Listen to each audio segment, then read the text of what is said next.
ሓደ ግዜ ዝተፈላለዩ ጽሕፈት ምጽሓፍና ኣብ ኪቦርድና ሲምቦልስ ወይ ድማ ካራክተርስ ንስእነሉ እዋናት ኣሎ። ሕጂ ኪቦርድና ዝተፈላለዩ ንጽሕፈሎም ፊደላት ቁጥርታት ሲምቦልስ ኣለዎ። ግን ገለ ዝተወሰኑ ሲምቦልስ ድማ ኣብቲ ኪቦርድና ዘይንረኽቦም ኣለዉ ማለት እዩ። ሕጂ ንኣብነት ክኾነና ሓደ ዶክመንት ክንጽሕፍ ኢና እሞ ኣብ ዊንዶውስ ኣክሰሰሪስ ኣቲና ወርድ ፓድ ክውላዐ ሕጂ ኣብዚ ወርድ ፓድ ዶክመንት ከዳልዮ ማለት እዩ። ኣነ ክጽሕፍ እየ ማለት እዩ። ሕጂ ኣብዚ ጽሒፈ ኣለኹ ንበሎ እዛ ዶክመንት እዚኣ ጽሒፈ ኣለኹ። ሕጂ ኣብዚ ዝጸሓፍክዎ ንኣብነት ዝተፈላለዩ ሲምቦልስ ኣለዉ ክጥቀመሎም ዝደለኹ እንተኾነ ግን ኣብቲ ኪቦርደይ ክረኽቦም ዘይከኣልኩ። ስለዚ ነዚኦም ሲምቦልስ እዚኣቶም ኣበይ ከይደ እየ ክረኽቦም ዝኽእል እንድሕር ደኣ ኢልና ንኣብነት ኣብዚ ሓደ 1 ዲቫይድ ባይ 1 ክገብር እንድሕር ደኣ ደልየሲ ናይ መምቃል ምልክት ኣብ ኪቦርደይ የላን። ሕጂ ንዓ እንድሕር ደኣ ክረኽባ ደልየ ሓንቲ ጽቡቕቲ ኣፕሊኬሽን ኣላትና ማለት እዩ። ኣብዚ ስታርት ኢልና ምስ ኣተና ብተመሳሳሊ ኣብቲ ዊንዶውስ ኣክሰሰሪስ ንእትዋ እሞ ኣብዚኣ ትሪእዋ ኣለኹም ተቐዳሚት ካራክተር ማፕ ትብል ኣላ። ኣብዚኣ ምስ ጸቐጥና እዛ ካራክተር ማፕ ምስቲ ኦፕሬቲንግ ሲስተምና ትመጽእ ኮይና ዝተፈላለዩ ሲምቦልስ ኣለና ማለት እዩ። ትሪእዎ ኣለኹም ሕጂ ገለገሊኡ ኣብቲ ኪቦርድና ክንረኽቦም ዘይንኽእል ዝተፈላለዩ ሲምቦልስ ኣለዉ ማለት እዩ። ሕጂ ነዞም ሲምቦልስ እዚኣቶም እናምጻና ድማኒ ኣብቲ ጽሕፈት ክንጥቀመሉ ንኽእል ኢና። ንኣብነት ቀሊል ኣብነት ክበኩም ፈተና ክዳሎ ከሎ ናይ ቁፅሪ ፈተና እንድሕር ተዳሉ ለኻ ኮንካሲ ብዛዕባ ምምቃል ምርባሕ ድዩ ወይ ሓደ ርብዒ ፍርቂ ገለ እንድሕር ክትጽሕፍ ደሊኻ ትሽገረሉ ኩነታት ኣሎ ማለት እዩ። ሕጂ ካብዚ እናተጠቀምካ ኢኻ ትጽሕፎ ማለት እዩ። ሕጂ ድሓን ዝኾነ ኣብነት ክኾነና ኣብዚ ናይ ኮፒራይት ምልክት ክወስዳ እያ ማለት እዩ። ሕጂ እዛ ናይ ኮፒራይት ኣብዚ ኣምጽእያ ኣለኹ ክሊክ ገይረ ኣለኹ ኣብዚ ሰሌክት ብላ ሰሌክት ምስ ገበርክዋ ናይቲ ካራክተር ሰሌክት ገይረኹም ዘለኹ ኣብዚ ይሕብረና ኣሎ ብድሕሪ ኮፒ ይብላ ማለት እዩ። ድሕሪ ኣብቲ ናተይ ዶክመንት ከይደ ኣብዚ ንኣብነት all rights reserved ኢለ ኣብዚ ካብ ኮፒራይት ሕጂ ኮፒ እንደገይራ ዘለኹ ኣብዚኣ ከይደ ፔስት ብላ ማለት እዩ። ፔስት ምስ ገበርክዋ ሪኢኹም ኣለኹም እታ ካራክተር መፅኣ ኣላ። እዛ ካራክተር እዚኣ ሕጂ ኣብቲ ኪቦርድና ኣይትረኽብዋን ኢኹም። ስለዘይንረኽባ ካብዚ ካራክተር ማፕ ኬድና ኢና ነምፅኣ ማለት እዩ። ካብዚ ኮፒ ጌርና ሰሌክት ጌርና ኮፒ ጌርና ኣብታ ዝደለናያ ድማኒ ክሊክ ጌርና እዚኣ ፔስት ብላላትና ኣብዚኣ ፔስት ምስ በልና ኣብኣ ነምፅኣ ማለት እዩ። ተረዲኣትኩም? ሕጂ ከምዚታት ዓይነት ዝተፈላለዩ ካራክተርስ እንድሕር ደኣ ክትጥቀሙ ደሊኹም ኣብቲ ዶክመንትኩም በዛ ካራክተር ማፕ ትብል ክትጥቀሙ ክሕብረኩም ይደሊ ማለት እዩ። ካልእ ዝተፈላለዩ ኣብነታት እውን ክንወስድ ንኽእል ኢና። እታ ካራክተር ማፕ ሞንወላ እያ ኣብዚ ሕጂ ዝተፈላለዩ ሲምቦልስ ኣለዉ ከምዚ ስክሮል እናገበርኩም እውን ክትሪእዎም ትኽእሉ ኢኹም ኣለኹም።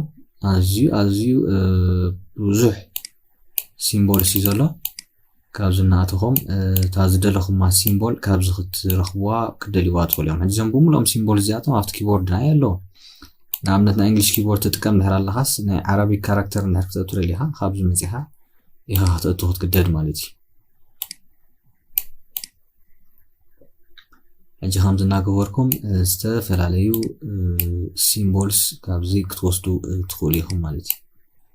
ንኣብነት 2+3 እንድሕር ደኣ ክንወስዳ ደሊና ነዚኣ ሰሌክት ንገብራ ዓድም ተቐዳሚቲ ክንድምስሳ እሞ እዚኣ ዓድም ነዚኣ ሰሌክት ጌርና ኣለና ሶሪ። ሕጂ ኮፒ ኢለ ኣነ እንድሕር ናብዚ ከይደ ኣብዚኣ ከይድኻ ፔስት ብላ ማለት እዩ። ሪኢኹማ 2+3 ኮይና ትመፀለይ ማለት እዩ። በቲ ናተይ ኪቦርድ እንድሕር ደኣ ክፅሕፋ ደልየ ግን 2 ኢለ /3 እየ ክገብራ ከምዚኣ ክትመፅእ ማለት እዩ። ሕጂ እቲ ፍልሊ ብከምዚ ክትግንዘብዎ ትኽእሉ ኢኹም ማለት እዩ። ኣብዚ ዝተፈላለየ ካራክተርስ ኣለኩም ከምዚ ዝበልኩኹም ከምኡውን ኣብዚ እንድሕር ሲኢንኩማ ኣብ ካልእ እናኣተኹም ከዓኒ ካልእ ዓይነት ካራክተርስካ ክትደልዩ ትኽእሉ ኢኹም። ኣብዚ ዝተፈላለየ ፎንትስ ኣሎ ካብዚ ፎንትስ እናኣተኹም ዝተፈላለየ ካራክተርስ ክትደልዩ ትኽእሉ ኢኹም ማለት እዩ። معات كستاي زولو معات سيمبولز زولو تا كوبي زغوركم ما مجمعات دمسوا تدليكم ما زلهم كا أصليمكم سيلكت بلوا بدهري كوبي لكم أفتاز دلهم ما خاني كيركم نعم نتابع عند حكاية وادلي بزي سبيس كيرة بيستن دهري ليه أوقات مسألة مالتي يهما جهم زنا قبرنا هنسرح نخلينا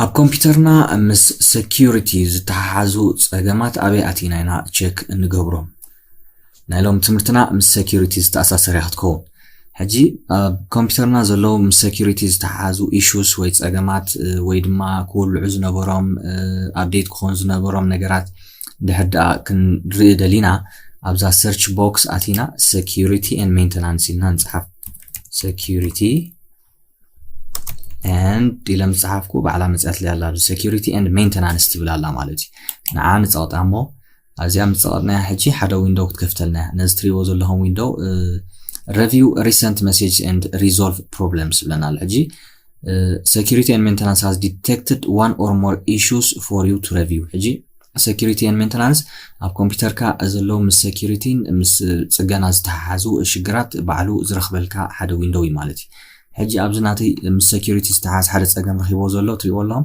Windows Defender antivirus زبهال اللهم است Windows operating system نازمت السوز تقاملو تناي virus protection سي update رايكونن زلو out of date سلزلو كاب internet update كبورو أتبلن زلا مالتي انت زياد رايحان تسجن رخيبا زلا أبناتكم كاب بوزح تسجمات كتركب تخليها مالتي حجي فلالي كل عين زلو تسجمات حجي أبزناتهم resolve تقبرو حجي ناتي زيا internet نهرا لأنه خوينو زيا update ناوي بلا كاب انترنت دماني اتحدش ويندوز ديفندر انتي فيروس ابديت تغبرو مالتي سلاز كمبيوتري سكيور تخون كالت صقامات كيلو خاني ابزي داون ارو ندحد اغيرنا ابزي يزرزرلنا ناتي حجي زخونه صقام يلن كمز عينت بار ندحرالو خوين هول غزي كحبروكم حبرتات غيرو زمصو قيه ندحرالو خوين يوجوالي تقديسكم اكتري وقت كلهم كالغناتي تري والله نتورك فاير ولا اون يزلو صبو زلو virus protection or out of date አለው ስለዚህ ነው አፕዴት ከወረቱ ለንዘላ ካለና ኢንተርኔት ሴኩሪቲ ሴቲንግስ ናተይ ኦኬ ይዘሎ ጽቦ አለው ዩዘር አካውንት ኮንትሮል